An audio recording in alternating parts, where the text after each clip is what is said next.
Vous savez sûrement qu'il existe de bonnes et de mauvaises méthodes pour apprendre à lire à un enfant. Depuis le temps que l'on apprend, que l'on enseigne aux enfants à lire, on a étudié toutes les grandes méthodes, les méthodes globales, semi-globales, les méthodes syllabiques, alphabétiques, phonologiques, etc. Et malgré tout, tout cela reste cantonné au niveau de la recherche. Nous savons au niveau de la recherche quelles sont les bonnes méthodes et quelles sont les mauvaises. Mais malgré cela, il existe encore 3 grandes erreurs dans l'apprentissage de la lecture et de l'écriture. Et ces 3 grandes erreurs sont malheureusement commises par une immense majorité d'enseignants. Et oui, j'ai les chiffres et les études pour le prouver. Cela fait des années que je me bats contre ces mauvaises méthodes, car oui, certes, la méthode globale n'est quasiment plus utilisée dans l'éducation nationale et encore moins dans le privé, fort heureusement. Mais il y a bien d'autres méthodes, en particulier les semi-globales, qui ont des effets tout à fait désastreux sur la capacité de lecture des élèves et sur leur apprentissage de l'orthographe ensuite. C'est pourquoi, depuis des années, j'organise des webinaires sur le thème « Les 3 erreurs de l'école dans l'apprentissage de la lecture et de l'écriture ». Cette année, je suis au milieu d'autres projets, je n'ai pas le temps de reproposer ce webinaire en direct, mais je vous propose de le revisionner, car je dispose des enregistrements et donc vous pouvez visionner la dernière occurrence de ce webinaire, les 3 erreurs de l'école dans l'apprentissage de la lecture et de l'écriture. L'enregistrement est disponible jusqu'au 4 avril à minuit, parce que très clairement, si vous n'avez pas de date limite, je sais très bien que vous n'allez pas le regarder. C'est un webinaire qui dure, pour sa partie présentation, à peu près 1h20. Et ensuite, j'ai répondu à plein de questions qui m'ont été posées et vous pouvez également visionner les réponses à ces questions. Vous trouverez le lien pour visionner ce webinaire dans les notes de l'épisode que vous êtes en train d'écouter. J'en profite également pour vous annoncer la réouverture de ma formation Langage Montessori, lecture, écriture et les bases de la grammaire. C'est une formation avec laquelle vous allez pouvoir démarrer l'apprentissage de la lecture et de l'écriture avec votre enfant dès 4 ans, s'il est prêt. Et ça couvre le programme de CE1, CE2 inclus. Donc n'hésitez pas à regarder le webinaire, à rejoindre la formation. Là aussi, le lien est dans les notes de cet épisode. Mais même sans la formation, vraiment, je vous encourage à visionner le webinaire parce que vous allez du coup voir la façon dont votre enfant apprend à lire à l'école avec un autre regard et vous allez pouvoir remédier aux erreurs qui sont peut-être commises par l'enseignant de votre enfant. Voilà, je vous laisse maintenant écouter votre épisode et je vous dis à très bientôt.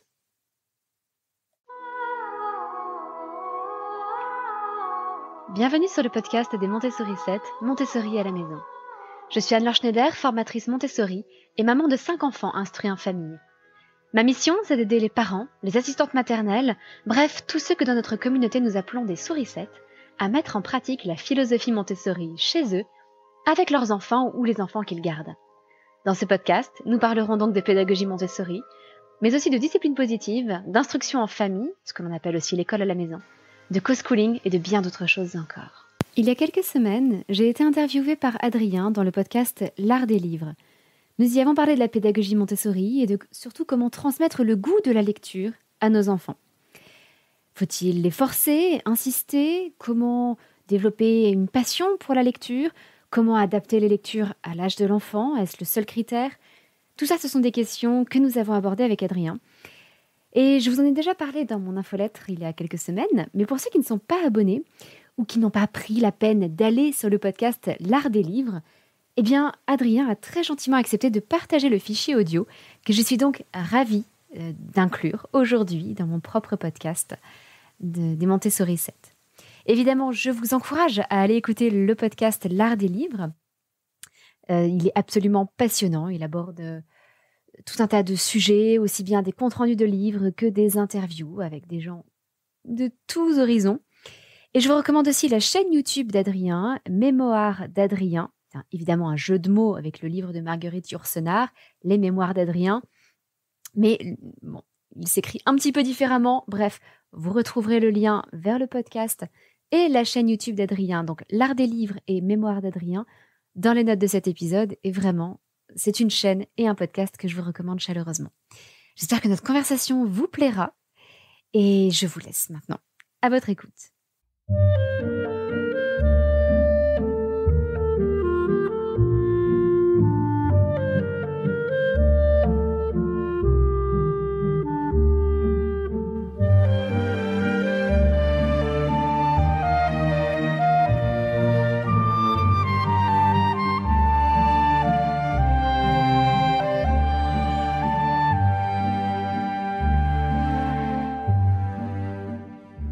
Bonjour à tous et bienvenue pour ce nouvel épisode de l'Art des livres, le podcast où l'on parle de toutes les littératures. Et aujourd'hui, j'ai l'honneur de recevoir quelqu'un qui a son propre podcast, alors qui ne parle pas que de littérature, qui ne parle pas de littérature de manière générale, mais qui a abordé dans certains de ses épisodes la littérature, la lecture, et c'est également dans ce cadre que j'avais pris la décision de l'inviter, parce que c'est un podcast qu'avec mon épouse, nous avons l'habitude d'écouter très régulièrement ensemble, ou elle, toute seule ou chacun de notre côté, mais en fait c'est un podcast que nous apprécions particulièrement. C'est Anne-Laure Schneider du podcast Montessori avec les Montessori 7. Anne-Laure Schneider, bonjour et merci beaucoup d'avoir accepté mon invitation. Merci, c'est un honneur. Je suis ravie d'être là. Ben merci. Alors, je vais vous laisser vous présenter puisque vous allez le faire bien mieux que moi. Mais en somme, vous êtes formatrice Montessori et vous faites un podcast sur la pédagogie Montessori, mais pas seulement, également sur ce qu'on appelle l'instruction en famille. Et puis vous donnez, au-delà même de ça, même pour ceux qui ne font pas d'instruction en famille ou ceux qui ne pratiquent pas la pédagogie Montessori, vous donnez tout un tas de conseils d'éducation ou de pédagogie qui sont vraiment passionnants. Donc j'encourage, et je mettrai tous les liens dans la description de cet épisode, les auditeurs à aller écouter votre podcast. Vous êtes beaucoup plus prolifique que moi. Vous êtes, je regardais ce matin de nouveau, à plus de 260 épisodes. Donc félicitations pour cette constance et cette régularité. Et je le dis à chaque fois, les épisodes sont tout à fait passionnants. Et mon épouse vous transmet également voilà tout l'intérêt qu'elle a pour votre podcast. Donc je la salue également par ce biais. Mais voilà, donc bravo pour ce que vous faites. Et puis je vous laisse peut-être vous présenter parce que vous le ferez mieux que moi en quelques mots peut-être. Un grand merci. Je suis essentiellement formatrice à la pédagogie Montessori, c'est-à-dire que je propose des formations en ligne pour aider des parents, des enseignants, des orthophonistes, des assistantes maternelles, etc., à mettre en place la pédagogie Montessori chez eux ou dans des structures. De notre côté, nous en sommes à notre 11e année d'instruction en famille, ou d'école à la maison, c'est la même chose, avec nos enfants. Donc on commence à avoir une petite expérience en la matière. Et c'est un petit peu le combat de ma vie, la liberté d'instruction en France, qui est vraiment menacée depuis quelques années, où il est de plus en plus difficile déjà de choisir l'instruction en famille pour ses propres enfants. Et les établissements privés hors contrat et sous contrat sont également attaqués au fur et à mesure. Et autant je considère qu'il y a des enseignants absolument formidables dans le système public, autant je considère que c'est un garde-fou fondamental de notre société que d'avoir d'autres modes d'instruction possibles, et que nous, les parents, nous sommes les premiers éducateurs de nos enfants, donc nous avons cette responsabilité-là de choisir le meilleur mode d'instruction pour eux. Donc depuis des années, c'est le combat de ma vie. Et au-delà de la pédagogie Montessori, je suis aussi facilitatrice en discipline positive. Alors, ce terme de discipline positive, on le connaît souvent mal. On parle souvent d'éducation bienveillante ou d'éducation positive. La discipline positive, c'est un peu plus précis que ça. Et pour la résumer, c'est vraiment l'équilibre entre la fermeté et la bienveillance. Donc ça n'est ni le laxisme, ni l'autoritarisme. Et avec les outils de l'encouragement avant tout. On cherche à encourager les enfants et les adultes aussi d'ailleurs. Donc voilà, je propose depuis des années maintenant des formations en ligne à tout cela. Et je suis toujours ravie effectivement de parler d'éducation sur mon podcast, qui est un format que je trouve formidable parce qu'il m'accompagne au quotidien moi-même dans toutes mes tâches du quotidien. Très bien. Écoutez, merci pour cette présentation et nous allons y revenir parce que justement, tout ce que vous avez dit là, déjà vous avez dit plusieurs éléments qui semblent intéressants également en rapport avec la littérature, la lecture de manière générale.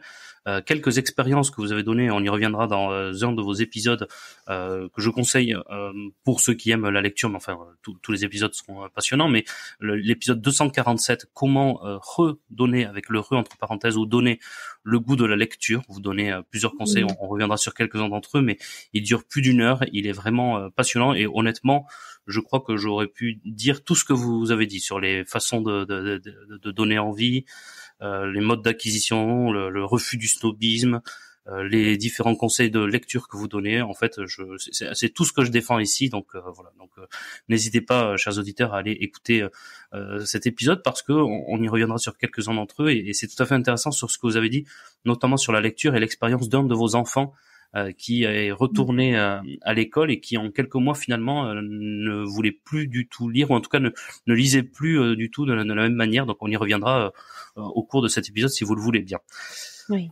Donc on le disait, on va essayer d'avoir une approche en entonnoir de manière très large au début pour arriver petit à petit à notre sujet. Vous êtes formatrice Montessori. Je voulais également faire cet épisode parce qu'on entend beaucoup de choses sur Montessori et la littérature, beaucoup parfois de caricatures, je sais pas, enfin en tout cas vous allez nous permettre de nous éclairer à ce sujet. Mais en quelques mots, même si vous avez fait plus de 200 épisodes, donc je suis désolé de vous demander ça, mais en quelques mots, comment vous définiriez la pédagogie Montessori? Oh là. Je disais tout à l'heure que la discipline positive, c'était l'équilibre entre la fermeté et la bienveillance. Dans la pédagogie Montessori, on parle de liberté et de discipline. Et l'objectif est d'arriver à l'autodiscipline pour les enfants. C'est-à-dire que l'autodiscipline ou l'autonomie, c'est le fait de se donner ses propres règles. Donc on essaie d'amener les enfants petit à petit, à travers cet équilibre entre liberté et discipline, à se poser leurs propres règles et à respecter leurs propres règles. Donc les enfants ont une grande liberté de choix dans les activités qu'on propose dans la pédagogie Montessori. Tout ça dans un cadre qui est, pour le coup, non pas contraignant, mais cadrant, qui est soutenant pour les enfants. Et au-delà du matériel Montessori, qui est souvent ce qu'on présente en premier, ce qu'on connaît, parce que c'est ce qui est vendable, c'est ce qu'on trouve dans les magasins, c'est avant tout vraiment, on peut dire même une philosophie, en tout cas une vision de l'enfant, qui est vraiment empreinte d'un très grand respect pour la personne de l'enfant, qui implique aussi un respect réciproque vis-à-vis de l'adulte. Donc là encore, on retrouve cet équilibre entre la fermeté et la bienveillance. Mais l'un des grands principes, c'est de voir les choses de manière concrète et sensorielle et de respecter les besoins de l'enfant qui sont différents suivant son stade de développement. Maria Montessori a écrit beaucoup de livres. Je le sais parce que j'ai offert un grand lot à mon épouse au Noël dernier de livres de Montessori. Je crois que j'en ai acheté une dizaine que j'ai trouvé comme ça d'occasion. Mais c'est vrai que c'est difficile de s'y retrouver, de savoir exactement par où commencer. Est-ce que si quelqu'un veut s'intéresser à la pédagogie Montessori et veut aller à la source, c'est-à-dire la lire elle directement, est-ce que vous avez des conseils d'un livre ou lors d'un certain sens ou d'une certaine priorité à accorder à un livre ou à plusieurs d'entre eux?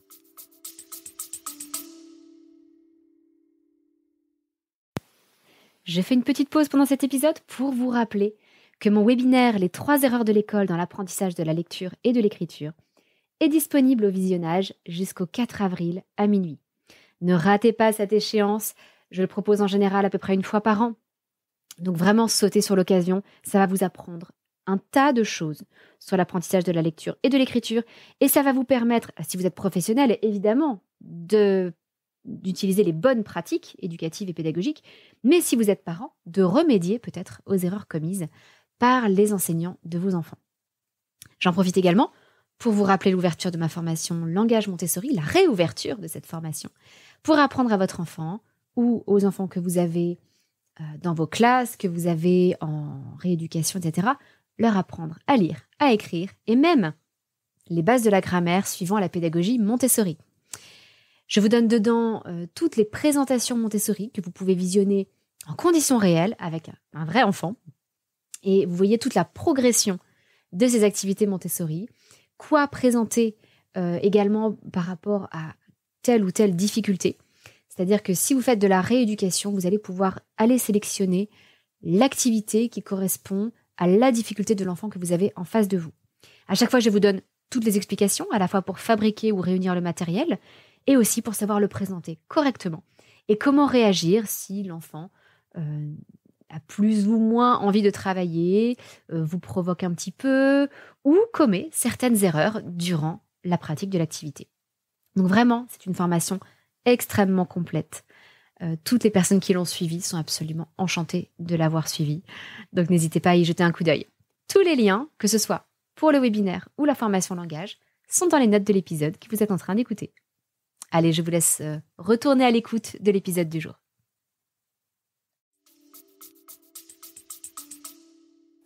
Le premier que je conseille toujours, c'est l'enfant de Maria Montessori. Juste l'enfant, ça s'appelle l'enfant simplement. Juste l'enfant, tout court. Je trouve que c'est la meilleure porte d'entrée.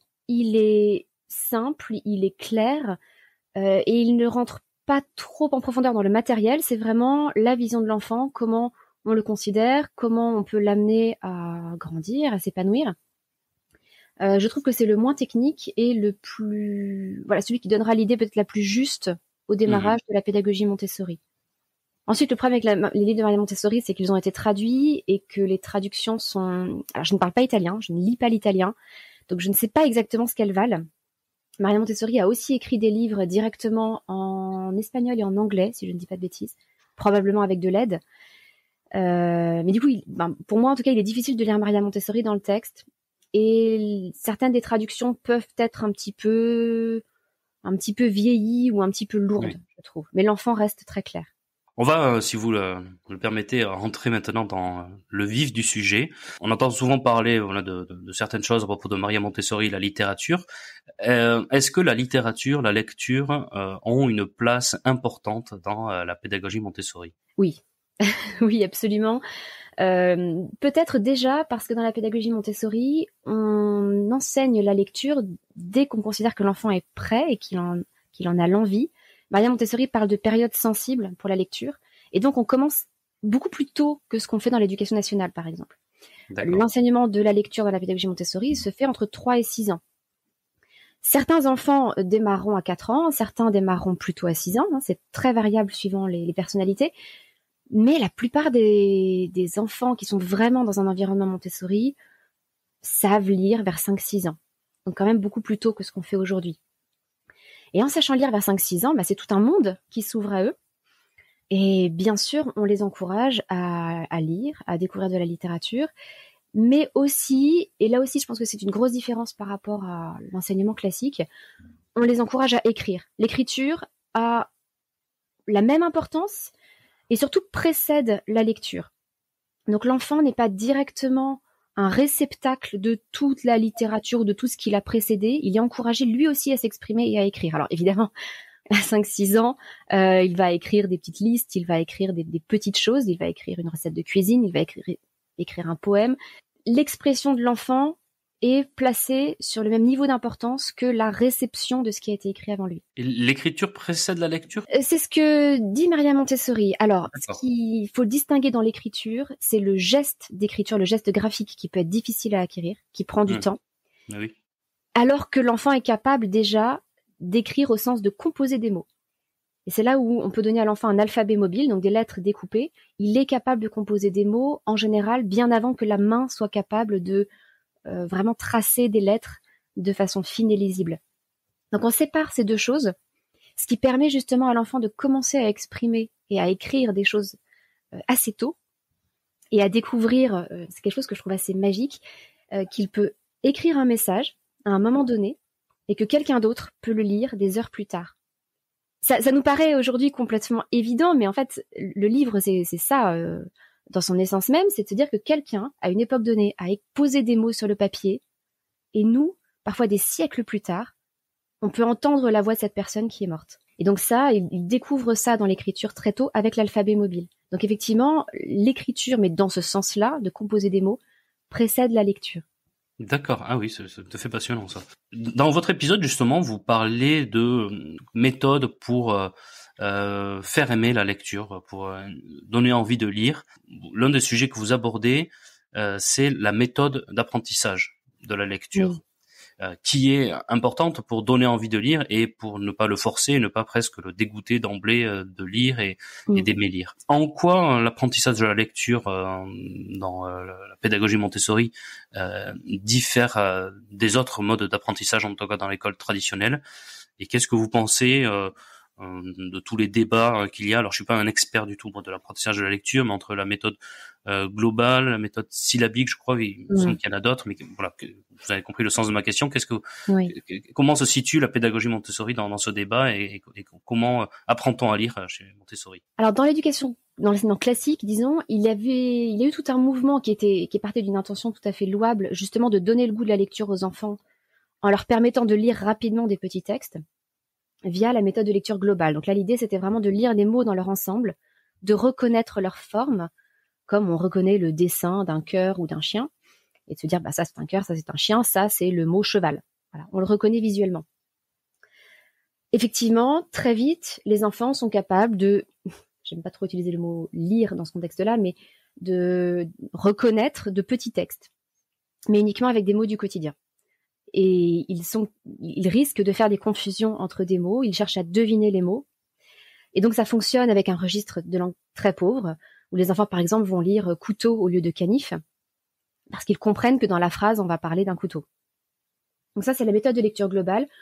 Aujourd'hui, en France, elle est abandonnée, parce que on voit bien qu'en fait, l'enfant fait de faux progrès au démarrage, et puis très vite, il est incapable de lire de vrais textes, parce qu'il ne lit pas les mots tels qu'ils sont. Et aujourd'hui, ce qui est très pratiqué en France, c'est la méthode dite semi-globale. C'est-à-dire qu'on donne à l'enfant énormément de mots-outils au démarrage, et on essaie de l'amener à reconnaître dans ces mots de base, qu'on lui donne de façon globale, des régularités. Par exemple, se dire qu'entre le mot ananas et le mot cheval, on entend le son A. On l'entend 3 fois dans ananas, on l'entend 1 fois dans le mot cheval, et donc on va aller chercher quelle lettre peut venir coder le son A. Donc c'est tout un processus, et ensuite on reconstruit les mots en repartant des lettres, des sons qu'elles forment, et donc on peut réassembler des mots. En fait, c'est un processus qui est extrêmement lourd, compliqué, et qui ne fonctionne pas très bien. On le sait aujourd'hui par rapport à la manière dont le cerveau apprend à lire. Il n'utilise pas en fait les zones de reconnaissance d'images. Il utilise d'autres zones, enfin des zones très particulières. Dans la pédagogie Montessori et dans d'autres pédagogies, on utilise une méthode phonologique. C'est encore plus décomposé que la méthode syllabique, c'est-à-dire qu'on vient vraiment voir chaque lettre et chaque son formé par ces lettres, et ensuite on assemble les sons. Donc par exemple, pour le mot lac, on va apprendre que la lettre L code le son L. D'ailleurs, on n'apprend pas tout de suite le nom de la lettre, on apprend que cette lettre c'est L, et on apprend L, A, K, et on assemble petit à petit, on accélère la lecture, et on obtient le mot lac. Du coup, l'avantage, c'est que les enfants sont capables de déchiffrer n'importe quel mot. Alors, ça ne veut pas dire qu'ils seront capables de le comprendre, mais on va leur apprendre vraiment à déchiffrer n'importe quel mot, quitte ensuite à chercher le sens du mot dans le dictionnaire. Donc ça les ouvre vraiment à toute la littérature. Il n'y a plus d'obstacles. La seule chose, c'est qu'au démarrage, ça demande un peu plus d'effort, parce qu'il faut apprendre tous les sons produits par les lettres de l'alphabet, et puis les sons produits par des combinaisons de lettres, qu'on appelle des digrammes ou des trigrammes.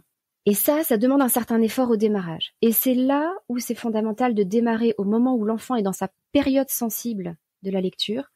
En fait, il a un intérêt spontané pour tout ce qui est écrit. Et du coup, on n'a qu'à surfer sur la vague, en fait. On profite de cet intérêt pour passer le plus gros de la difficulté. Et ensuite, l'enfant commence vraiment à pouvoir lire des phrases, lire des petits livres. Et ensuite, il est lancé pour le reste de sa vie. Et comment vous le percevez, cet intérêt, cette période sensitive dont vous parlez, vous? Alors déjà, il faut y être attentif plus tôt que dans l'enseignement classique, c'est-à-dire que ça n'est pas vers l'âge du CP, 6-7 ans que les enfants ont cette période, c'est quelque part entre 3 et 6 ans, en général plutôt vers entre 4 et 6 ans. On peut remarquer que l'enfant regarde les lettres, regarde les mots dans la vie de tous les jours, sur des panneaux, sur des livres. On sait que le simple fait d'avoir des livres à la maison donne envie de lire aux enfants, même s'ils ne voient pas leurs parents lire. Ça, c'est assez fou. Le simple fait d'avoir des livres leur donne envie. Et donc, on va voir l'enfant qui peut-être fait semblant de lire. Parfois, on a des enfants qui passent avec leurs doigts sur des lettres et imaginent la phrase que ça peut représenter. Parfois, ils demandent ce que ça veut dire. On le voit dans vraiment des petits gestes de la vie quotidienne. Et c'est là où on peut en profiter pour commencer à introduire des lettres et voir s'ils accrochent. S'ils accrochent, c'est que vraiment ils étaient dans cette période sensible de la lecture. Et on commence à leur apprendre des lettres tant qu'ils sont encore portés par cette vague d'intérêt. Et alors, cette période sensitive, vous pensez qu'elle est... alors, j'aime pas trop dire le mot, mais est-ce qu'elle est génétique ou est-ce que l'environnement a un sens, a un lien? Enfin, vous y avez un peu répondu, mais ce que je veux dire, c'est que dans la pédagogie Montessori, on sait que l'encadrement, l'environnement, la manière dont est agencé le lieu, enfin, peut-être que je dis bêtise, mais a son importance. Donc, ce que vous dites, en fait, c'est que c'est important d'avoir des livres autour de soi dans l'environnement de l'enfant ou dans les classes même des écoles Montessori. Oui et non. Alors, c'est-à-dire que Maria Montessori a vraiment fondé sa pédagogie sur l'observation. et en particulier sur l'observation d'enfants qui étaient handicapés mentaux et d'enfants qui étaient issus de milieux très pauvres. Oui. Donc des enfants qui n'avaient pas accès à des livres. Et elle-même leur proposait un alphabet, elle leur proposait des choses comme ça, mais il y avait peu de choses dans leur environnement qui les poussaient vers l'écrit. Et donc, il y a en quelque sorte une pulsion, une envie d'apprendre chez l'enfant. Maria Montessori appelle ça l'hormé. Bon, c'est un terme grec qu'elle a repris. H-O-R-M-E. Et il y a instinctivement, quelque part chez l'enfant, cette envie d'apprendre. Alors, qui est évidemment portée par le milieu. Il n'y avait pas de période sensible de la lecture et de l'écriture à une époque où il n'y avait pas de lecture et d'écriture. Mais je pense que c'est la poursuite, en fait, du besoin de communiquer à l'oral, où l'enfant s'aperçoit qu'il a une manière de communiquer à l'écrit. Donc ça, c'est présent chez tous les enfants. La question, c'est comment on y répond. Si on y répond, eh bien, formidable, l'enfant apprend à lire, et puis il peut développer plus ou moins le goût de la lecture. Ça va aussi dépendre de son tempérament, de son environnement familial, s'il va dans des bibliothèques, si on lui propose des livres intéressants, etc. Et puis, il y a d'autres enfants pour lesquels on ne va pas répondre à cette période sensible, à cet élan vers l'écrit. Et là, malheureusement, on loupe quelque chose. Alors, au lieu de parler de période sensible, on parle parfois de période critique, quand justement, si on rate cette période, l'apprentissage ne pourra plus jamais se faire. C'est pas le cas pour la lecture. Si on loupe la période sensible, on peut toujours apprendre plus tard. En revanche, on sait que pour le sourire, par exemple, s'il ne se développe pas chez le tout petit, on l'a vu dans des cas d'hospitalisme en Roumanie, eh bien, le sourire risque de ne jamais se développer au cours de la vie. Donc là, on parle de période critique. Pour l'apprentissage de la lecture et de l'écriture, c'est une période sensible. On peut toujours rattraper les choses plus tard. Simplement, on va devoir y consacrer beaucoup plus d'efforts. Donc, c'est un petit peu dommage de se mettre des bâtons dans les roues, alors qu'on pourrait, moi j'aime bien cette image de surfer sur la vague et de simplement se laisser porter par l'intérêt de l'enfant.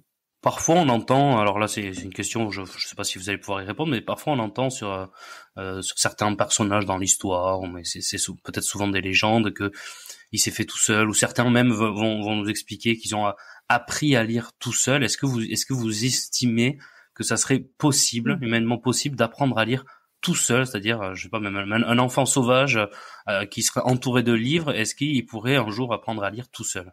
Seul, face à des livres, non. Il manque quelque chose. En revanche, oui, il y a des enfants qui apprennent à lire tout seul si on veut. Moi-même, j'ai plus ou moins appris à lire toute seule. Alors, je dis plus ou moins. J'avais un alphabet dans ma chambre. Et justement, je devais être dans cette période sensible de l'écrit. Je pointais. C'est un alphabet que ma mère avait brodé. C'était une décoration dans ma chambre. C'était pas pour apprendre. Et je pointais les lettres. Et donc, mes parents m'ont donné, et ils ont eu aussi cette intelligence de me donner le son des lettres. À un moment donné, il y a un déclic qui s'est fait, j'ai percuté que les lettres pouvaient s'assembler, former des mots. Mais c'est aussi parce que tous les soirs, on me lisait des histoires. Donc, j'avais le texte écrit et j'avais l'audio qui correspondait. Donc, il faut absolument avoir ce lien entre les deux. Donc, c'est possible pour les enfants, parfois, de faire le lien. Bon, je mets des guillemets au fait d'apprendre tout seul. Encore une fois, on m'avait appris le son des lettres.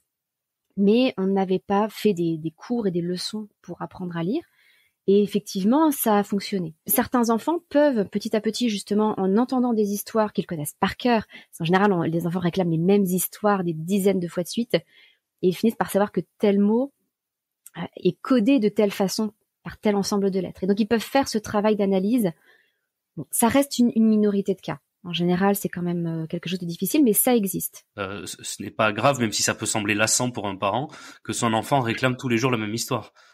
Pas du tout, c'est rassurant. D'ailleurs, les enfants souvent repèrent tout de suite quand on essaie de tricher un petit peu, de sauter une page, d'accélérer. Quand ils connaissent bien le livre, il faut pas essayer de sauter le moindre mot, la moindre phrase, parce qu'ils vont nous faire la page. Ils savent très bien qu'on est en train de les arnaquer. Donc oui, il faut vraiment pas hésiter avec ça. Et surtout, je pense qu'on y reviendra, mais il y a deux aspects à la lecture. Il y a le plaisir de lire une histoire qui nous divertit, mais les histoires viennent parfois aussi peut-être soigner quelque chose chez nous, répondre à des questions qui sont intimes. Ça passe par la répétition. C'est un petit peu comme une séance de psy, en fait, où on peut répéter un événement traumatique ou répéter quelque chose jusqu'à ce qu'il soit intégré. Bah, c'est un petit peu la même chose pour certains livres qui vont parler à notre enfant et qui va avoir besoin d'entendre encore et encore jusqu'à ce qu'il l'ait absorbé, en fait. Voilà, puis à la fin, vous allez connaître l'histoire par cœur. Exactement. Est-ce que la littérature permet, selon vous, de s'allier aux objectifs de la pédagogie Montessori? Est-ce que ça permet pour vous de rendre l'enfant plus autonome, plus confiant en soi? Est-ce que la littérature, selon vous, peut s'accorder avec les objectifs de la pédagogie Montessori? Absolument. Absolument, à beaucoup de points de vue. Déjà parce que c'est une découverte culturelle, d'autres époques, d'autres endroits du monde, d'autres personnes. Et puis aussi parce que il y a une découverte de l'autre à travers la littérature. C'est-à-dire que sans la littérature, en fait, on serait confronté uniquement à notre petit cercle intime, familial, amical, des gens très proches de nous à tout point de vue. Et en fait, la littérature nous ouvre à tout ce qui est humain. En gros, rien de ce qui est humain n'est étranger à la littérature, quoi. Dans la pédagogie Montessori, pour apprendre aux enfants les relations sociales, l'empathie, il y a un outil qui est très utilisé, qui sont des jeux de rôle, en fait, où on met l'enfant dans des situations et on le met dans les différents rôles pour qu'il puisse découvrir ce que l'autre pourrait ressentir dans cette position-là. Et je trouve que la littérature a aussi cette fonction à jouer. C'est un petit peu l'autre pendant. C'est que lorsqu'on ne peut pas facilement faire un jeu de rôle parce qu'on ne s'imagine pas ce que peut penser l'autre, on peut lire un livre écrit par l'autre. Et ces livres nous plongent dans la psychologie de certains personnages. Ils nous font vivre les aventures de ces personnages. Et donc, ils nous mettent à la place de l'autre. Et je trouve que c'est un formidable vecteur d'empathie, de compréhension du monde. Voilà, tout ça, ce sont des piliers de la pédagogie Montessori. La littérature a totalement sa place, et Maria Montessori, même si elle était scientifique, médecin, aimait énormément la littérature. Surtout les contes et légendes, d'ailleurs. Ça, on y reviendra, oui. Ça, c'est un sujet important et majeur de notre épisode qu'on abordera par la suite. Mais juste avant ça, comment peut-être donner un dernier conseil, même si là on en a donné quelques-uns, mais un dernier conseil à des parents qui voudraient absolument que leur enfant aime lire. Alors, on a dit, lire des histoires tous les jours, faire apprendre, créer un environnement, avoir des livres chez soi, même si on ne lit pas forcément, mais au moins de voir l'objet livre, ça l'aide plus tard à vouloir lire. Ne pas le forcer aussi, c'est important, c'est quelque chose sur lequel vous revenez dans votre épisode. C'est ce que j'allais rajouter, parce que c'est très très facile de dégoûter un enfant de la lecture. Et je crois qu'il y a deux façons majeures de dégoûter un enfant de la lecture. Un, c'est de lui proposer des livres qui sont trop difficiles pour lui, que ce soit pour son niveau de lecture ou pour son niveau de compréhension. Et la deuxième chose, c'est de le forcer à lire des livres qu'il n'aime pas forcément. Alors, je mettrai des nuances, c'est que parfois, il faut vraiment dépasser un blocage et donc pousser un enfant à lire quelque chose. Mais chaque fois qu'on peut laisser un minimum de choix, de liberté, ne serait-ce qu'entre eux, plusieurs livres. Par exemple, proposer un choix entre 2 ou 3 livres, je trouve que ça aide énormément. Alors, Maria Montessori, est-ce qu'on sait déjà, vous parliez des contes, est-ce qu'on sait ce qu'elle aimait lire est-ce qu'on connaît un peu ses goûts en matière de littérature? Alors, peut-être que certains... En fait, il y a beaucoup de documents de Maria Montessori qui sont à l'Association Montessori Internationale et qui sont... on peut y accéder seulement sous certaines conditions, c'est difficile d'accès. Donc, on a toutes ces notes, tous ces documents. D'accord. Donc, il y a peut-être plus de choses là-dedans que je ne connais pas forcément. On sait qu'elle lisait des livres scientifiques, des articles scientifiques. Ça se retrouve dans ses livres. On voit bien qu'elle a lu les découvertes de Séguin et Itard, qui sont des pédagogues qui l'ont précédée, des médecins. On voit qu'elle se tient au courant de la recherche scientifique. Ça, c'est un aspect plus professionnel. Pour le reste, on le voit dans ses livres parce qu'elle y fait référence de temps en temps, et par ailleurs, c'est quelque chose d'effectivement très connu. Elle aimait beaucoup les contes et légendes. Donc, je ne sais pas ce qu'elle aimait d'autre en matière de littérature, peut-être de littérature contemporaine d'elle-même. En tout cas, elle aimait beaucoup les contes et légendes. Elle y fait référence à plusieurs moments. Et elle-même, elle voulait faire passer certains concepts académiques ou pédagogiques à travers des contes. Donc, elle-même a écrit des petits contes pédagogiques, si on veut. D'accord. Sur même des concepts mathématiques qu'elle fait passer comme ça.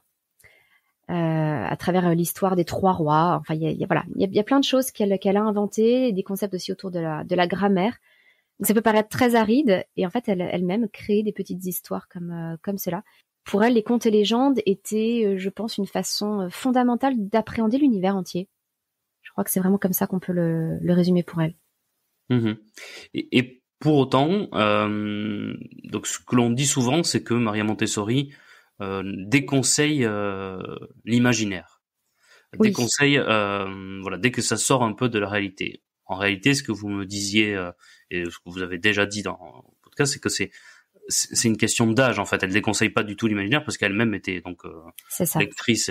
Mais est-ce que vous pouvez revenir là-dessus et pourquoi on fait toujours un peu ce rapprochement entre en somme au-delà de l'imaginaire, ensuite le raccourci est vite fait à dire finalement elle déconseille la littérature parce qu'il y a beaucoup d'imaginaire dans la littérature. Absolument. Oui, absolument. On fait souvent ce raccourci-là, ce qui est totalement éloigné de la vérité. Je pense qu'elle aurait hurlé qu'on dise ça d'elle. En fait, Maria Montessori déconseille l'imaginaire, et je dis bien l'imaginaire, pas l'imagination, avant 6 ans.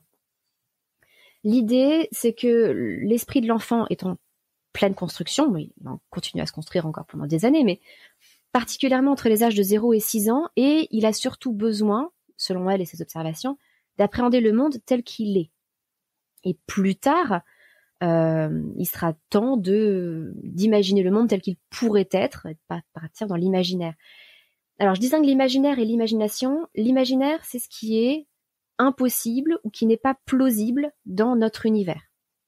Par exemple, les fées, les dragons, tout ce qui a trait à la magie, etc. Le fantastique aussi. Voilà, tout ça fait partie de l'imaginaire. En revanche, elle ne déconseille pas l'imagination. Toutes les histoires, en fait, sont des histoires imaginées. Donc ça, tant que c'est plausible, qu'il y a un certain réalisme, c'est ça qui est important.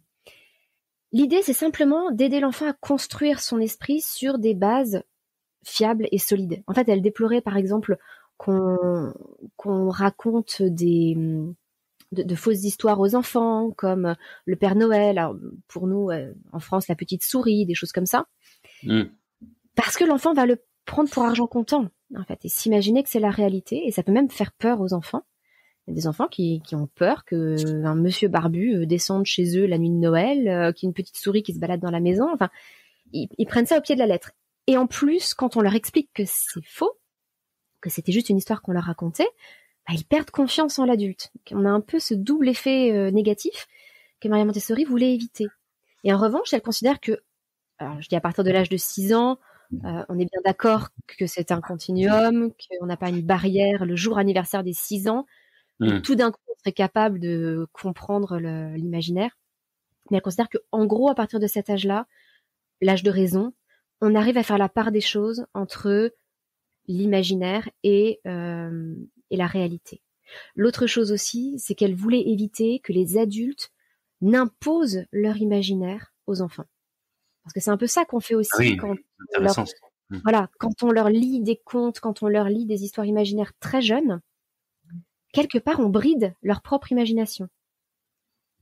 Mais alors, ça veut dire que toutes les histoires avec des animaux qui parlent, c'est trop tôt alors, parce que 80% des histoires, on a des animaux qui parlent. C'est ça. Ça, c'est un petit peu la complication, et c'est pour ça qu'on en parle beaucoup dans la pédagogie Montessori, parce qu'effectivement, ça peut être difficile de trouver des histoires réalistes pour des tout petits. Parce que la plupart des auteurs, des éditeurs passent par des animaux plutôt que de vrais enfants. Alors, je ne dis pas moi-même, j'ai utilisé ce genre de livre. Mes enfants ont lu Babar, par exemple, parce que moi-même j'aimais beaucoup Babar. Oui. On peut faire des choses. L'idée n'est pas non plus d'interdire tout livre qui aurait le moindre animal qui parle. On est dans une société où ça existe, mais d'y être vigilant aussi. C'est-à-dire que je prends cet exemple de Babar. Quand mes enfants les lisaient, je leur disais bien, c'est quand même rigolo un éléphant qui est habillé avec un costume vert. Hein. Ça n'existe pas, ça, dans la vraie vie. Jamais on ne verrait ça. Ah oui, oui. Et puis l'éléphant qui parle et qui marche sur ses pattes arrière pour aller dans les magasins. Qu'est-ce que c'est rigolo. Pour les aider à faire la part des choses entre ce qui est réaliste et ce qui ne l'est pas. Ça peut être un moyen d'avoir quand même quelque chose à leur faire lire. Parce que c'est vrai qu'on a peu de ressources. Il y en a de plus en plus. Ça reste une minorité de ce qui est publié par les éditions jeunesse, qui soit réaliste. Oui, c'est vrai. Et de la même manière, les grands mythes, la mythologie, alors c'est pas avant 6 ans, En plus, ça, il y a une certaine violence dans certains mythes, mais Oui, pas avant c'est 6 ans, ce que alors, j'allais selon la dire. pédagogie Montessori, alors. C'est ça. D'accord. Les mythes, je dirais même encore plus que les contes, parce Hmm. qu'effectivement, les mythes, par définition, ils viennent toucher à ce qui est ce qui est plus fondamental dans l'être humain.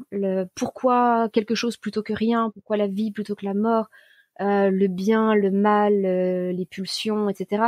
Ça va chercher des choses qui sont très intenses. Pour avoir accès à tous ces livres, à cette lecture, en général, on a aussi l'image d'une pédagogie Montessori avec on y accole également un certain prix élevé, c'est-à-dire Oui. des choses très chères, mais c'est vrai que ce qui est vendu parfois en commerce avec écrit Montessori de suite, ben, ça justifie d'avoir un Mm. prix assez élevé, souvent exorbitant. Là, ce que j'ai bien aimé également dans votre podcast, c'est que voilà, vous revenez sur l'idée que la pédagogie Montessori, ce n'est pas seulement que des choses chères. Et là, par exemple, ben, l'accès à la littérature, l'accès à la lecture ben, peut se faire à des coûts modiques. Vous encouragez les emprunts en médiathèque, vous encouragez les boîtes à livres, et ça, je vous remercie parce que je suis un grand adepte des boîtes à livres. J'ai à quelques kilomètres d'ici, nous, on a Becherel, dont vous parlez dans un de vos épisodes, Ah oui. qui est une superbe découverte. Moi, quand je suis allé à Becherel ici, à mon arrivée en Bretagne, on y va régulièrement. Et vous parlez de quelque chose d'assez intéressant, qui sont, si je l'ai bien noté ici, les bibliothèques tournantes, c'est ça? Oui, Oui. c'est ça, bibliothèque tournante. Et voilà, même si ça n'a peut-être pas un rapport direct avec la pédagogie Montessori, j'aurais bien aimé que vous en parliez, parce que je ne connaissais pas du tout ce concept. Ah, alors c'est un concept qui existe aussi pour les adultes. Mhm. Moi-même, j'ai fait partie de bibliothèque tournante. Ma mère a fait partie de bibliothèque tournante pendant des années. D'accord. Là aussi, c'est un principe qui est assez sympathique parce que il y a plusieurs façons d'organiser une bibliothèque tournante. Une façon toute simple, c'est de se réunir à plusieurs, donc ça peut être plusieurs enfants, plusieurs adultes, plusieurs familles, peu importe, et de se dire que chacun achète un livre ou a déjà un livre qu'il veut partager avec les autres. Et donc on met tous ces livres en commun et puis on les fait tourner. Donc on se réunit, on discute de ce qu'on a lu et à chaque séance on fait tourner les livres. Et donc à la fin de l'année, parce qu'en général on essaie de prévoir ça sur une année, tout le monde a lu tous les livres qui étaient proposés. Donc ça c'est un système qui est très simple et on met à disposition un livre et on peut en lire 6, 10, 12 pour le même prix, j'ai envie de dire. Donc c'est un Oui, oui. système qui est économique et en plus on discute des livres entre enfants, entre adultes. Alors les enfants c'est souvent un peu plus difficile. J'ai bien aimé, j'ai pas trop aimé, ça reste. Donc il faut des adultes aussi pour les encourager à aller un petit peu plus loin. Oui, oui. Mais c'est un très bon système, oui. Surtout que ça pousse à lire des livres sur recommandation plutôt qu'en étant forcé. Là aussi, ouais, on a un petit peu évoqué. Je suis assez opposée à l'idée d'imposer des lectures aux enfants, mais leur proposer un certain choix. Et en général, on a envie de lire un livre parce qu'il nous a été recommandé par quelqu'un. Souvent, ça fonctionne comme ça. Et justement, c'est ce que j'aime bien aimer également dans votre épisode et dans votre discours, c'est que là aussi certains auraient pu penser que Montessori, la pédagogie Montessori, c'est quelque chose un peu snob. Enfin, il y a beaucoup de caricatures qui sont accolées à la pédagogie Montessori, mais au contraire, vous dites qu'il faut éviter dans la littérature tout snobisme, qu'il n'y a pas que les grands classiques, qu'il n'y a pas que les grands prix littéraires à lire. Et justement, vous développez et vous démontrez que par le fait de la pédagogie Montessori, en tout cas l'apprentissage à la maison, je ne sais pas si dans les écoles Montessori c'est la même chose, mais vous adaptez les lectures de vos enfants à leur goût, à leur sensibilité, à leur âge, c'est logique, mais ce qui n'est pas tout le temps forcément à l'école, mais en tout cas à leur goût. Et vous allez jusqu'à leur faire lire de la fantasy, de la science-fiction, ce qui malheureusement, je trouve, n'est pas du tout le cas dans l'école traditionnelle. Et même vous n'avez pas un regard méprisant vers les mangas, et donc ça me fait plaisir parce que moi je suis un grand lecteur de mangas, et ici j'ai plusieurs épisodes qui ont été consacrés et j'en parle régulièrement ainsi que sur ma chaîne YouTube.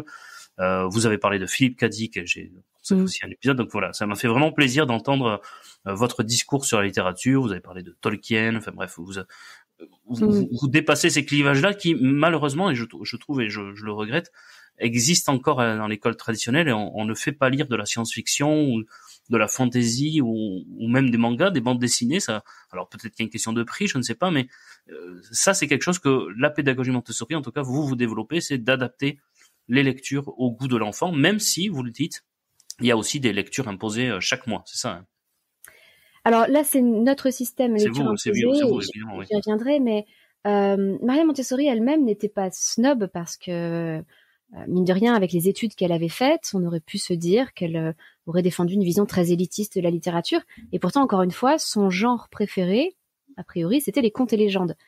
Contes et légendes, c'est quelque chose qui est extrêmement populaire, qu'on se racontait dans les veillées, dans les chaumières, qui parle à l'humanité tout entière, en fait. Bien sûr, oui, oui. Et je trouve que... Alors, j'ai un peu une dent contre le 19e siècle pour tout un tas de raisons. Déjà, c'est un siècle très antiféministe, qui a gâché beaucoup de choses au niveau de la femme. Et je pense qu'on fait souvent un blocage sur la vision de la littérature du 19e siècle. C'est le roman et rien d'autre. Alors que la littérature classique, auparavant, on a les fables de La Fontaine, par exemple, j'allais dire, sont extrêmement originales. Bon, ça reprend des fables de l'Antiquité, mais c'est un autre format que le roman, qui est extrêmement riche, qui plaît à beaucoup de gens. On avait des contes, on avait toutes sortes de choses qui étaient beaucoup plus répandues. Et le 19e siècle est devenu l'âge du roman, et c'est comme si depuis, il n'y avait que le roman classique qui avait gain de cause, qui était légitime à lire, et tout le reste devait être méprisé. Et c'est vrai que je trouve ça dommage parce que, alors c'est comme dans tous les genres littéraires, c'est-à-dire que parmi les romans, je parle de romans au sens classique, roman du 19e siècle, il y a de tout. Il y en a d'excellents, il y en a qui n'ont pas grand intérêt ou qui sont très mal écrits. Mais c'est la même chose dans la science-fiction, c'est la même chose dans la fantasy. Il y a des livres de très grande qualité qui sont qui nous ouvrent des portes sur de nouveaux univers, sur de nouvelles façons de penser qui sont absolument incroyables. Le Seigneur des Anneaux, par exemple, c'est une merveille de la littérature. C'est un univers entier qui a été créé. Et à côté de ça, il y a aussi des livres qui ne valent pas grand-chose pour leur qualité d'écriture ou pour leur qualité d'histoire. Et on a le droit de porter un jugement personnel sur la qualité du livre. Mais je pense que c'est vraiment dommage de chercher à décrédibiliser un genre tout entier. Il faut simplement aller chercher les bons livres, les bons auteurs, et il y en a dans tous les genres, vraiment dans tous les genres.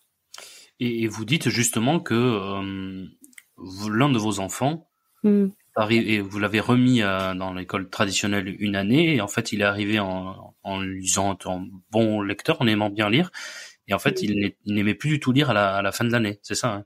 C'est ça. Le dernier livre qu'il a lu avant de rentrer, donc c'était en CE1, c'était Le Petit Nicolas. Donc il était vraiment rentré dans la lecture, c'était un vrai petit roman. Et pendant l'année, l'objectif de le rescolariser, c'était que je puisse me concentrer sur mon travail. Donc justement, je n'ai pas proposé énormément de choses à côté de l'école, je l'ai laissé suivre son cours. Je savais qu'il y avait une bibliothèque dans la classe, donc je m'imaginais qu'il lisait. En fait, je me suis aperçue que dans la bibliothèque, il ne prenait que des arioles, c'est-à-dire des petites BD avec des dessins assez moches. Mine de rien, à la fin de l'année, il avait perdu ce goût de la lecture. Il ne voulait plus lire que ça. Et c'est là où autant je n'aime pas mépriser tel ou tel livre, autant quand un enfant commence à s'enfermer, à ne vouloir lire qu'un seul livre, c'est qu'il y a un problème. Normalement, un livre doit donner l'envie de lire d'autres livres. Sinon, si on commence à perdre cette envie, là, ça devient vraiment dangereux. Oui, je suis d'accord. Et effectivement, on l'a remis à la lecture avec des livres sur les dragons. Oui, c'est ça. Avec des livres très courts au démarrage, et petit à petit, avec des livres un peu plus consistants, comme Les Royaumes de Feu. Et là, de la même façon, on a notre fille de 7 ans qui lit très bien, et qui, là, est en train de lire le 15e tome des Royaumes de Feu, qui sont des bons pavés, quand même, de plusieurs centaines de pages. Je confirme. Et elle est fascinée. L'idée n'est pas qu'elle ne lise que ça, c'est aussi de lui proposer des nouvelles choses sans arrêt. Mais puisqu'elle aime ça, pourquoi on irait l'en empêcher? Il n'y a rien qui puisse lui faire du mal dans ces livres. Ce sont des livres qui sont adaptés à son âge. Donc à partir de là, moi je considère qu'il n'y a pas de limite.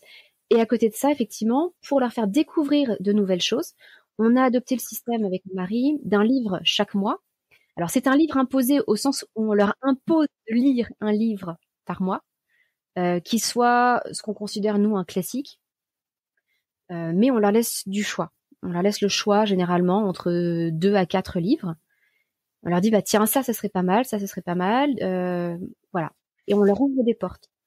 Et mine de rien, en leur ouvrant des portes comme ça, on a fait découvrir à notre fils aîné Sherlock Holmes. Il a lu tous les Sherlock Holmes ensuite. Donc à partir du moment où ils aiment, ça ne fait plus partie du livre imposé du mois. Une fois qu'on les a lancés sur une catégorie, là, ça fait partie de leur livre plaisir. Notre deuxième, elle a lu tous les Arsène Lupin de la même façon. Ah oui. Avant ça, elle a lu tous les Comtesses de Ségur. Donc voilà, il s'agit de leur ouvrir des portes et de leur dire, bah voilà, moi je pense que ça ou ça pourrait te plaire. Lequel tu préfères entre les 3? Donc on revient encore à cette idée de la liberté dans un cadre. Et à partir de là, ils se forgent leur goût littéraire, mais ils font des découvertes. Parfois, ils n'aiment pas. Ils essayent quelque chose et puis ils n'aiment pas, mais c'est pas grave. Disons qu'il y a 2 livres sur 3, je dirais, qui leur plaît en moyenne. D'accord. C'est déjà beaucoup. C'est déjà beaucoup parce qu'après, ça les ouvre parfois à un genre entier. Par exemple, les policiers. Et on essaie vraiment d'être attentif à équilibrer, c'est-à-dire on leur a fait lire des policiers, on leur a fait lire de la science-fiction, du théâtre, on leur a fait lire des romans un peu de toutes époques, de toutes sortes, des nouvelles. Et donc, c'est vraiment cette idée-là. Aller ouvrir des portes pour leur faire découvrir des domaines de la littérature qu'ils ne connaissaient pas encore. Et qu'est-ce que vous pensez des petites mentions sur les livres à lire dès 8 ans, 9, 10, 11, 12 ans? Est-ce que vous pensez que ça peut limiter et éloigner? C'est un peu en contradiction avec ce que vous disiez tout à l'heure, par exemple, sur l'âge de la lecture. Voilà, est-ce que moi je trouve que je trouve ça toujours dommage et même à l'inverse, si on a envie de lire un livre pour un enfant de 15 ans, s'il y a peut-être un livre où c'est écrit dès 9 ans qui pourrait lui plaire. Enfin, je trouve que ça limite un peu trop la lecture et pourrait dire, je suis trop grand pour ça et c'est presque ridicule de dire ça. Donc, non, ça peut être intéressant aussi. Oui, je pense aux livres de Roald Dahl pour les enfants. Exactement. Excellent pour les adultes, en fait. Aussi, oui. Même pour les adultes. Je trouve que c'est très compliqué. Je sais qu'il y a des parents qui lisent systématiquement les livres avant leurs enfants pour s'assurer que ça leur soit adapté. Moi, je suis désolée, mais je pourrais pas suivre. Pas moyen. Ils lisent beaucoup trop de livres. Ils ont plus de temps que moi pour lire. Et puis on a 4 enfants qui lisent beaucoup. Donc, je ne pourrais absolument pas lire tous les livres avant eux. C'est une question qui est difficile. Donc, ces âges, ils ont valeur d'indication. C'est un peu comme pour les jeux de société, hein, ce sont des indications. Personnellement, je considère qu'il n'y a que 2 critères pour faire aborder un livre à un enfant. C'est son niveau de lecture. Est-ce que c'est adapté à son niveau de lecture actuel, à son niveau de compréhension du vocabulaire, etc. Parce que sinon, on va décourager l'enfant, c'est dommage. Et à l'inverse, il n'y a pas de livre trop simple non plus. C'est pour ça que je dis, il y a des livres de littérature enfantine que les adultes aiment lire et ont tout à fait raison. Et l'autre aspect, c'est est-ce que ce livre risque de leur faire du mal au niveau, je dirais, psychique? Est-ce qu'il y a de la violence? Est-ce qu'il y a des scènes, je sais pas, nature sexuelle qui ne sont pas de leur âge? Est-ce qu'il y a des choses qui risquent de nuire à leur relation avec leurs parents, de créer des peurs, etc. Donc ça, c'est l'autre aspect. Et c'est vrai que c'est difficile. L'idéal, c'est si on peut avoir des recommandations de livres. C'est quelque chose que je vois beaucoup sur des groupes Facebook. Qu'est-ce que vous me recommanderiez comme livre pour une fille de 12 ans qui aime ceci, cela, qui soit adapté à son âge? Parce que parfois, on a des mauvaises surprises, même avec le même auteur. Parce que parfois, on a un auteur qui écrit des livres qui sont tout à fait adaptés pour des enfants de 6 ans. Je pense à l'auteur d'Élisabeth, princesse à Versailles, par exemple, dont le nom m'échappe, et qui est une excellente série plutôt pour filles, mais pour oui, je l'ai noté avec votre épisode, oui, je l'ai noté ça. Eh bien, ça m'intéresse. Je crois que c'est le même auteur qui a écrit des livres qui sont beaucoup plus adaptés à des adolescentes. Et qui ne seraient pas du tout adaptés à 8 ans, à 6-8 ans. Donc on peut même pas faire confiance à un auteur. Il faut aller avoir des recommandations, savoir ce qu'il en est. Roald Dahl, pour le coup, oui, il a aussi écrit des nouvelles pour adultes qu'il faut éviter de mettre dans les mains d'enfants aussi. Donc, vous avez parfaitement raison. On approche bientôt de la fin de notre entretien déjà, mais j'avais une dernière question avant de passer à la toute dernière traditionnelle dans notre émission. Que pensez-vous des nouveaux modes de lecture et comment se situerait une formatrice Montessori face aux liseuses ou face aux livres audio? Voilà. Moi, je défends ces deux formats pour les utiliser moi-même. Et voilà. Quelle est votre position sur ce sujet, même si je les connais parce que moi j'ai écouté votre épisode, mais voilà. Est-ce que vous pouvez rappeler et la dire? Alors, je vais déjà apporter le point de vue de la science, on va dire. Il a été démontré qu'on retenait moins de choses quand on lisait quelque chose sur un écran que sur un livre physique. Moi, mon interprétation, ça, l'expérience ne le dit pas, mais c'est que lorsqu'on lit un livre physique, on visualise, mais sensoriellement, où on en est. On sait si on est au tout début, si on est à la moitié, si on est à la fin. Donc, on a des repères visuels qui aident notre mémoire à retenir des choses. Bon, ça, c'est un aspect. Au-delà de ça, les liseuses... Alors, j'ai parlé des liseuses d'abord, puis des audiolivres ensuite. Les liseuses sont quand même un outil formidable pour avoir des centaines ou des milliers de livres dans un tout petit outil. Donc, c'est formidable en voyage. Ça permet aussi de limiter les coûts. Ça permet aussi par exemple, dans notre famille, on a souvent... chaque enfant, nos 3 aînés plutôt, ont chacun une liseuse. Ça leur permet de s'acheter un livre avec leur argent de poche et les 3 peuvent le lire, chacun sur sa liseuse en même temps. Il n'y a pas de problème de partage de livres. Je trouve que c'est un outil supplémentaire pour pouvoir lire davantage. Donc en soi, c'est formidable. En voyage, c'est formidable. On ne trimballe pas un sac à dos rempli de livres. C'est vrai. Ça a beaucoup d'avantages. Et puis, je parle vraiment de liseuse, donc ça ne fatigue pas les yeux comme une tablette. C'est de l'encre numérique. Au niveau ophtalmologique, ça ne pose pas de problème. Il n'y a pas non plus de lumière bleue, donc il n'y a pas de difficulté pour l'endormissement. Bref, ça a quasiment les mêmes avantages que le livre, avec cette petite nuance qu'on a tendance à retenir un petit peu moins. Et ça en a plein d'autres à côté.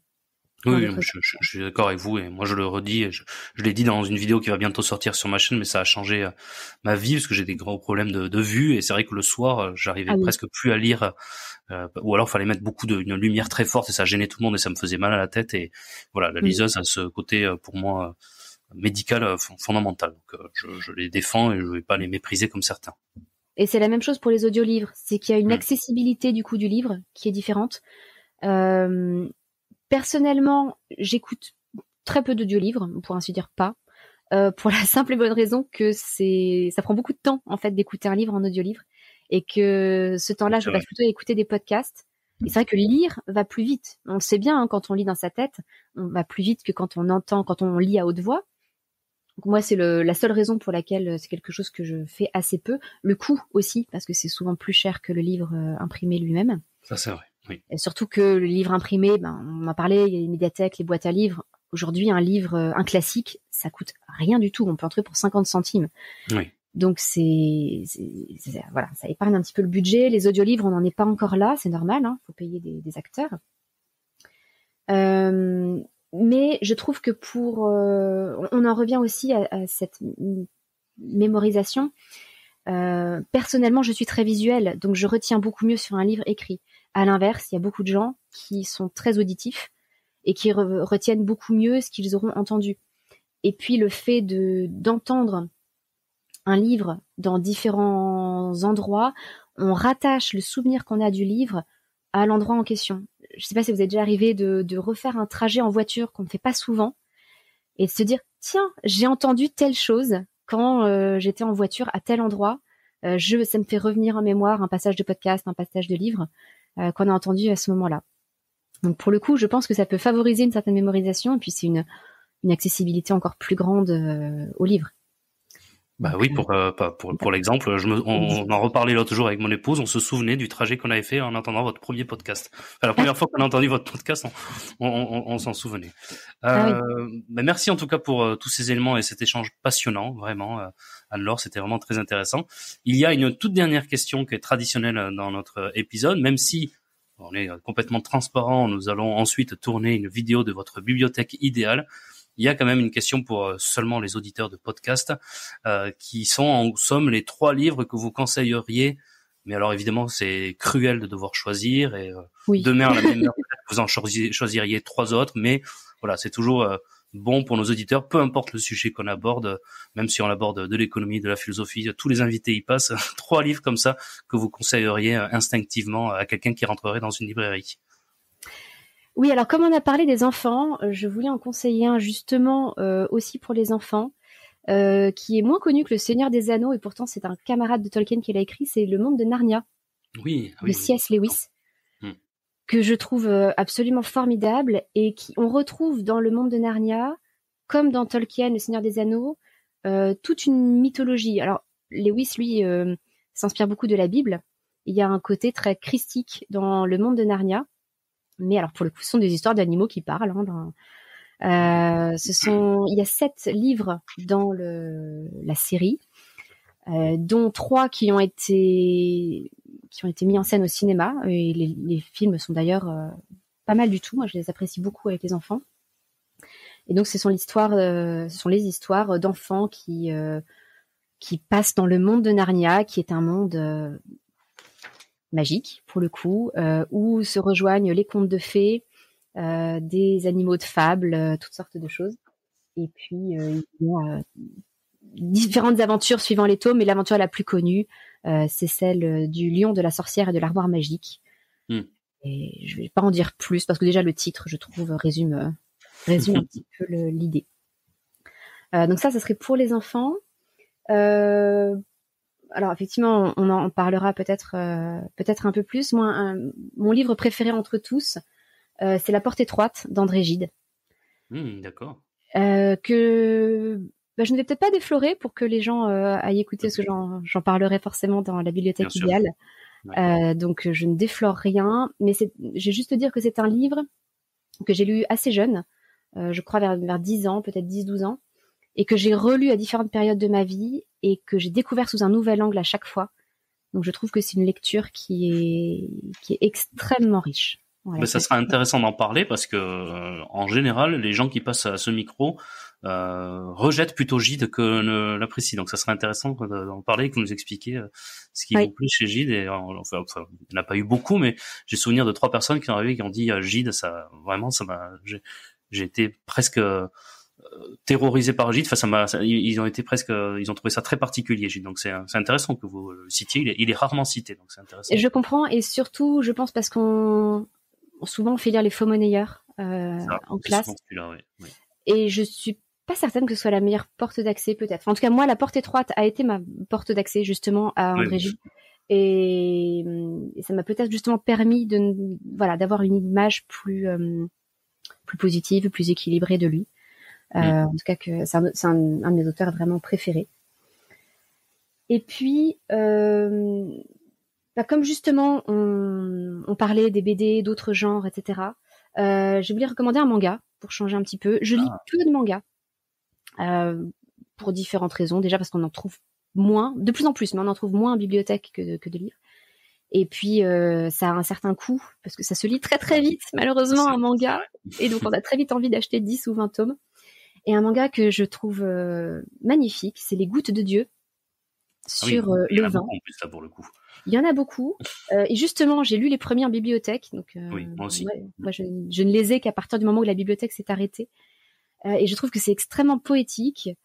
C'est une histoire autour du vin avec 2 fils qui se disputent l'héritage de leur père biologique, ou en quelque sorte père d'adoption en matière de sommellerie. Et donc ils font un concours où le père qui est décédé dans son testament a laissé des énigmes, des indices pour trouver tel ou tel vin.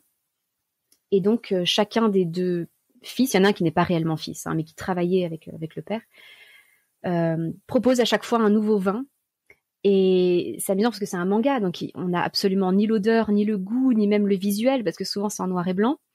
Ils réussissent à nous donner l'image de ce qu'on peut ressentir en buvant chacun des verres de vin. Je trouve ça formidable. Et en plus, ça m'a fait découvrir plein de choses sur le vin.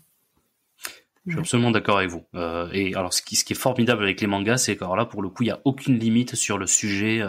Oui. Vous parlez d'un manga sur le vin, mais il y en a un également sur le saké.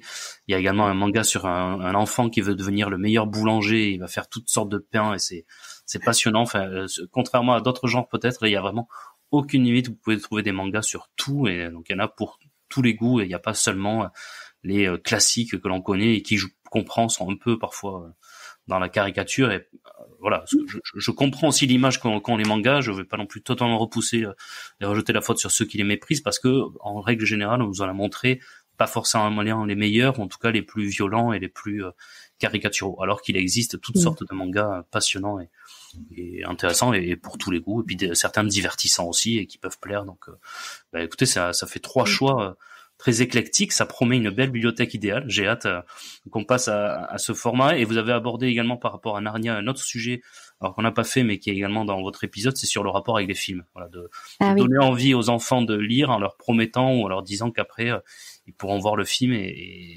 voilà, comparer et voir ce qu'ils ont aimé, ce qu'ils ont retenu, et comparer les deux formats. Donc ça, c'est aussi très intéressant à faire. Et je compléterai là-dessus, pour un enfant qui serait un petit peu hostile encore à la lecture, on peut tricher, aller titiller un peu sa curiosité en lui présentant le premier film d'une série.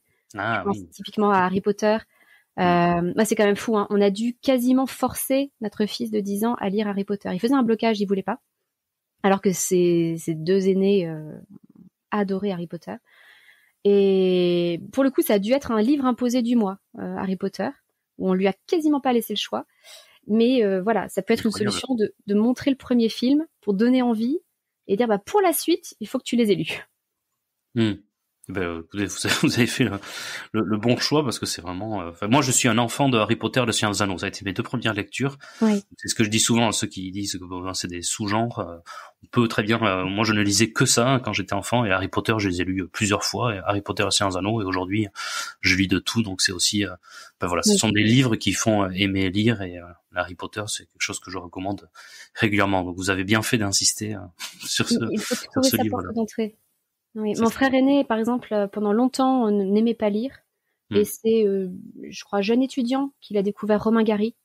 Et il s'est mis à lire tous les Romain Gary et les Pierre Benoît aussi. Il a lu quasiment tous les Pierre Benoît. Il a trouvé sa porte d'entrée, mais depuis, il aime lire. Donc, il faut la trouver. C'est un bon résumé. Trouver sa porte d'entrée, et on est maintenant tout proche de la porte de sortie, mais c'était un épisode vraiment passionnant. Merci beaucoup encore une fois à Anne-Laure Schneider.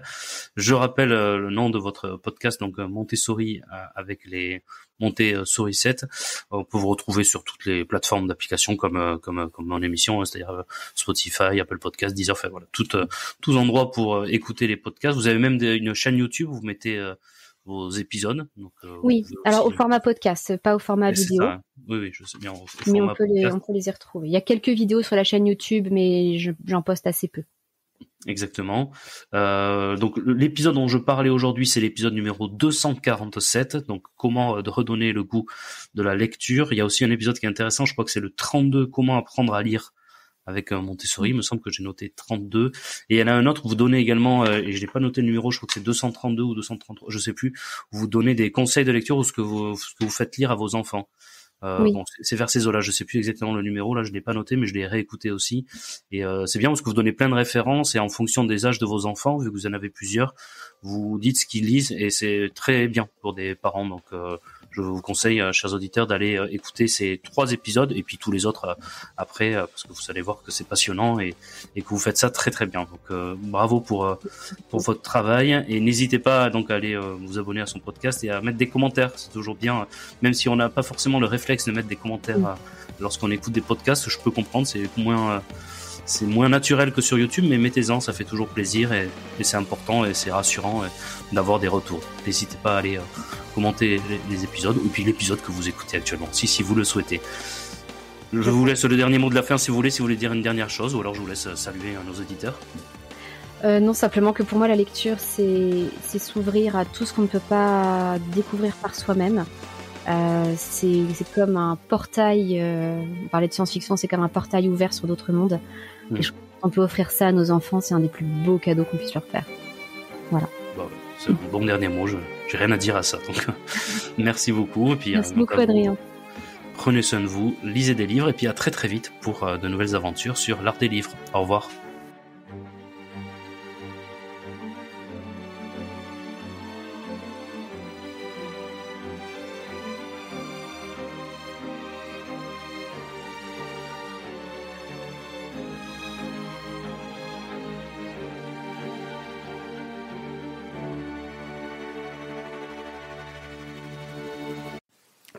Juste un petit rappel avant de partir. Vous avez jusqu'au 4 avril à minuit, à la fois pour visionner l'enregistrement de mon webinaire sur les 3 erreurs de l'école dans l'apprentissage de la lecture et de l'écriture, et aussi, si vous le souhaitez, pour vous inscrire à ma formation en ligne Langage Montessori, lire, écrire et les bases de la grammaire. Voilà, je ne vous en dis pas plus, je vous en ai déjà parlé un peu plus tôt dans l'épisode, et je vous donne rendez-vous très vite pour un nouvel épisode du podcast.